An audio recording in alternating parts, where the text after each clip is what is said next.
Jika mandi wajib yang kita lakukan itu tidak sah, maka kemungkinan sholat yang kita kerjakan juga tidak sah. Jika teman-teman melakukan mandi wajib tapi tidak membaca niat, maka sama saja dengan mandi biasa. Untuk mencegah hal tersebut terjadi, teman-teman ingat saja 3H.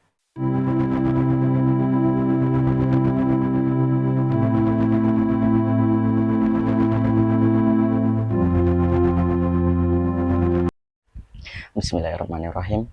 Assalamualaikum warahmatullahi wabarakatuh. Alhamdulillah, alhamdulillahirabbil alamin, wassalatu wassalamu ala asrofil anbiya'i wal mursalin wa ala alihi washabbihi ajmain, amma ba'du. Rabbi syrahli sadri wa yassirli amri wahlul 'uqdatam min lisani yafqahu qawli. Bagaimana kabarnya teman-teman semuanya? Masih sehat? Alhamdulillah. Semoga Allah SWT tetap memberikan kesehatan kepada kita semua agar kita dapat melaksanakan perintahnya dan beribadah kepadanya dengan sebaik mungkin. Amin amin ya rabbal alamin. Teman-teman, kehidupan itu cuma ada dua. Ada 2 hari. Satu hari ia berpihak kepadamu dan satu hari ia melawanmu. Jadi, pada saat ia berpihak kepadamu, maka jangan bangga dan gegabah. Dan pada saat ia melawanmu, maka kamu harus bersabarlah. Karena keduanya adalah ujian dari Allah untuk dirimu. Apakah kamu akan sombong jika mendapatkan keberhasilan atau malah rendah hati? Dan apakah kamu akan sabar jika mendapat kesulitan atau malah menjauh dari Allah? Itu semua tergantung pada diri kita masing-masing. Oke, kembali lagi bersama saya, Haikal Galang Samudra.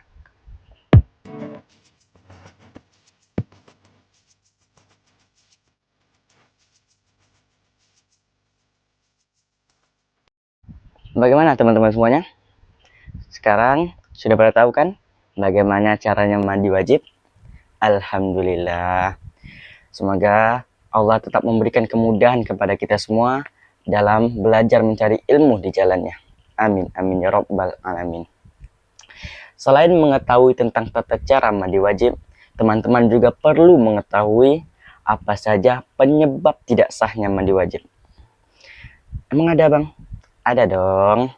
Sebab jika mandi wajib yang kita lakukan itu tidak sah, maka kemungkinan sholat yang kita kerjakan juga tidak sah. Karena kita masih dianggap dalam keadaan berhadas besar. Dan di video sebelumnya telah saya sebutkan bahwa jika seseorang, jika kita mengalami kondisi hadas besar, maka kita tidak boleh sholat, tawaf, menyentuh Al-Quran, i'tikaf, dan memasuki masjid. Oleh karena itu, penting bagi kita semua untuk mengetahui apa saja penyebab batalnya mandi wajib. Ada yang mau tahu? Ya jelas maulah, rugi jika tidak tahu.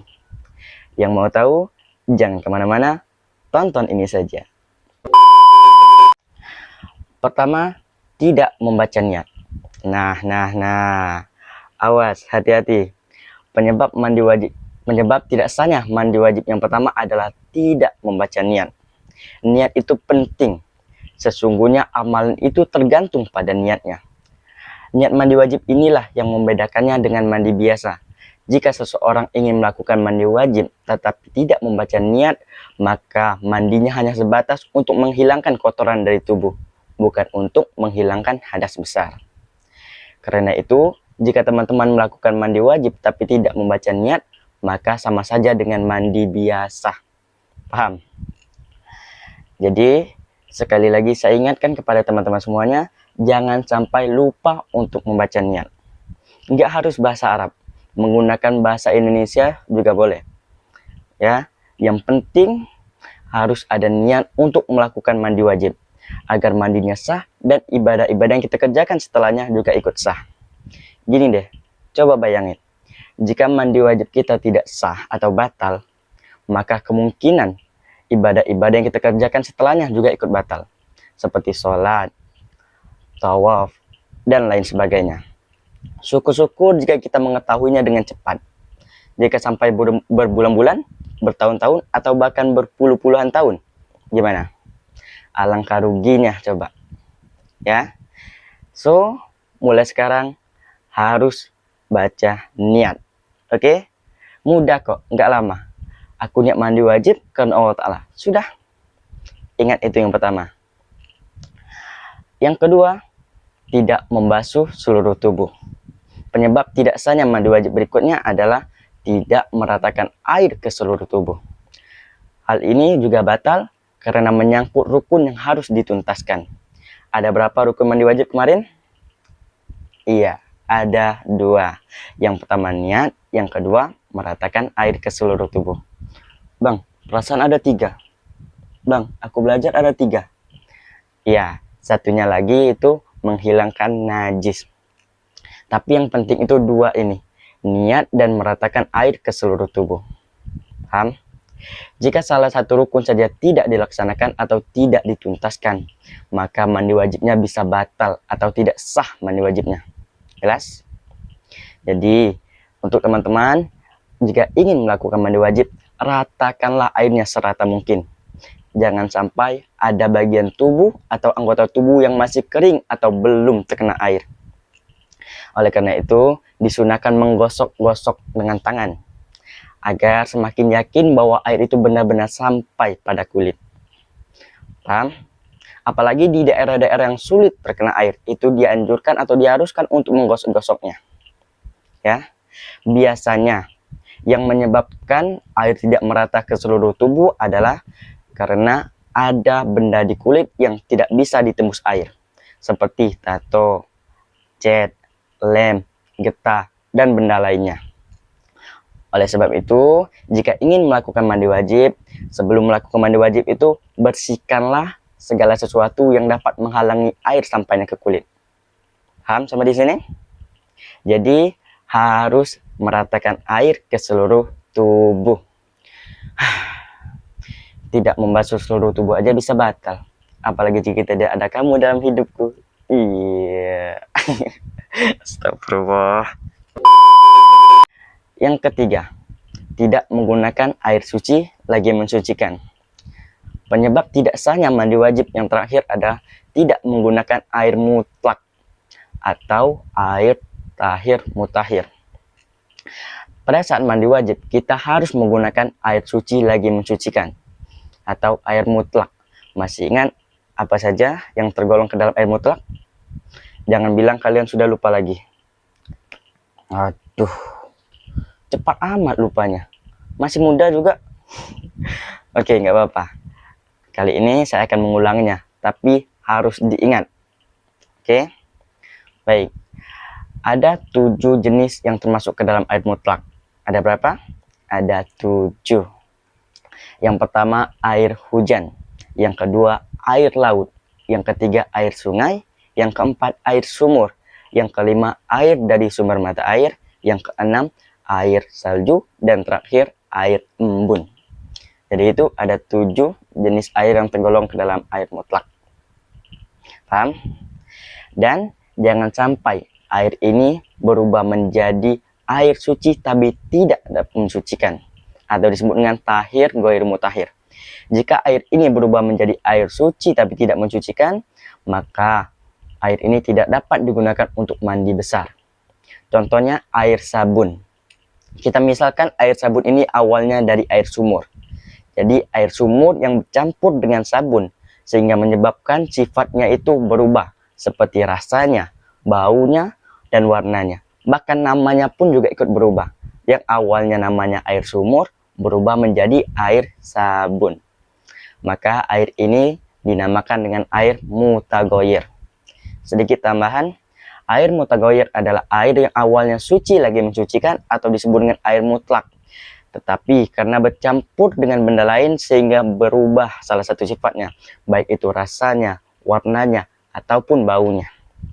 Contohnya air kopi, air teh, air susu, air sabun. Ya, jadi air-air ini awalnya itu adalah air mutlak. Tetapi karena bercampur dengan benda lain sehingga berubah warnanya, berubah rasanya, dan berubah baunya. Maka Air seperti ini dinamakan dengan air mutaghoyir. Paham? Dan air mutaghoyir ini digolongkan ke dalam air suci tapi tidak mensucikan, atau tahir ghairu mutahhir. Jadi kesimpulannya, air mutaghoyir tidak dapat digunakan untuk bersuci dari hadas, baik hadas kecil maupun hadas besar. Paham? Dan satu lagi, jangan menggunakan air mustakmal. Apa itu air mustakmal?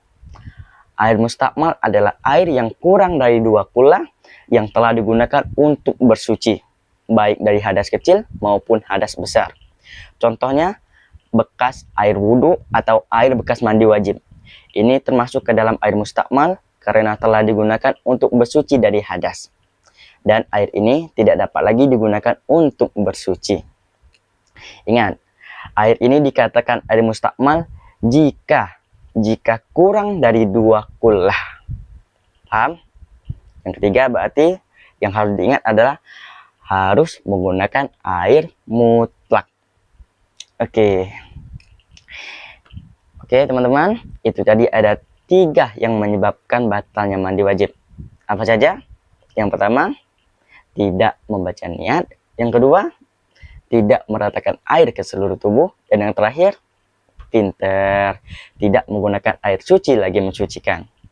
Untuk mencegah hal tersebut terjadi, teman-teman ingat saja 3H. Harus ada niat, harus meratakan air ke seluruh tubuh, dan harus menggunakan air mutlak. Oke, itu saja yang bisa saya sampaikan. Mohon maaf apabila terdapat kesalahan pada saat saya menyampaikan. Jika terdapat kesalahan, kehilafan, ataupun ada saran, teman-teman bisa komen di bawah agar kita sama-sama belajar. Siap? Barang siapa yang menyampaikan satu ilmu saja kepada orang lain, kemudian orang itu mengamalkannya, maka walaupun orang yang menyampaikan tadi meninggal dunia, ia akan tetap mendapatkan pahala. Hadis riwayat Bukhari. Jadi jangan lupa share, bagikan video ini ke teman-teman, sahabat, keluarga kalian, agar teman-teman juga berpotensi mendapatkan pahala tersebut. Amin ya rabbal alamin. Jazakallahu khairan. Semoga bermanfaat. Saya akhiri. Wassalamualaikum warahmatullahi wabarakatuh.